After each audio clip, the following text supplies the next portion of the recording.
જય સરદાર charitable trust દ્વારા ધૂન મંડળનો કાર્યક્રમ યોજાયો।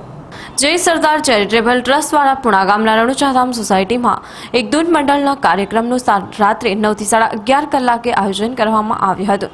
આ મંડળનો હેતુ ગૌશાળાના લાભાર્થી હતો। આ ધૂન મંડળનું જે કંઈ ફંડ યુઝ ભેગું થાય તે વૃદ્ધ, લંગડી, લૂલી, બીમાર જેવી ગાયોની સારવાર અર્થે વપરાય છે। જય સરદાર ગૌશાળા ધૂન મંડળનો કોઈ ચાર્જ હોતો નથી।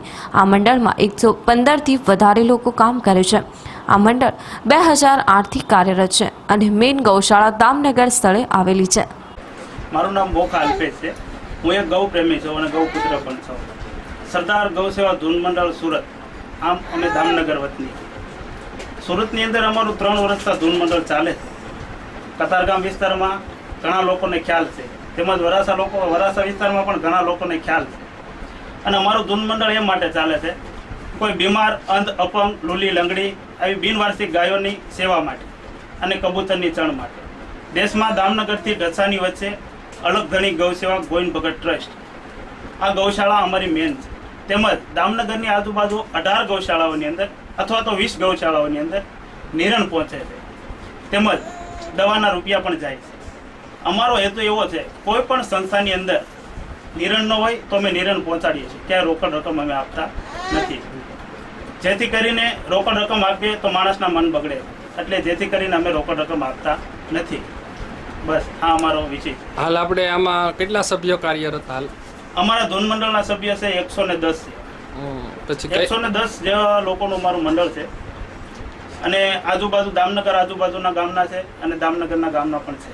પછી આ ધૂન ભજન મંડળ જે કાંઈ તમે રાખતા હો, કયા સમયે રાખો કે સમયનો કોઈ બેઝ? ધૂન મંડળનો અમારો સમય એ હોય છે કે 9 થી 12, જેથી કરીને ધૂનમાં આવવાવાળા સભ્યોને સવારે ઓફિસે જવામાં તકલીફ ન પડે, કોઈ ભણતા હોય એ લોકોને ભણતરમાં તકલીફ ન પડે।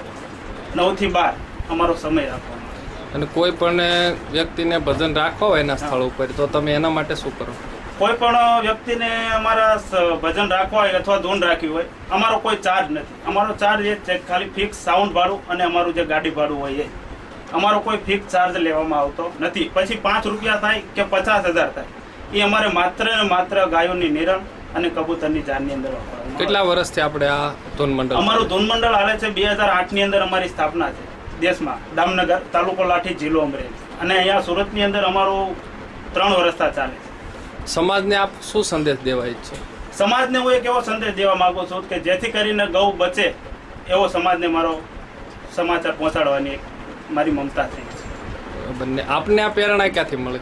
મને આ પ્રેરણા તો હું 10 વર્ષનો હતો ત્યારથી મને એમ ગાય વિશે તો હું ગૌ પ્રેમી વધારે છું, એટલે મને એક એવું મારા દિલની અંદર જ એવું થાય છે કે મારે ગાય બચવી જોઈએ, એવું મારું એક પ્રેરણા છે। સરકાર શ્રીને બધા ગાય બસાવવાનો પ્રયાસ કરે, ગૌ માતાને રાષ્ટ્ર ઘોષિત કરવા માટે જે અપીલો ચાલે છે, એ બાબતે આપ શું કહેવા માંગો? બિલકુલ છે, ગાય માતાને રાષ્ટ્ર માતા બનાવવાની જરૂર છે।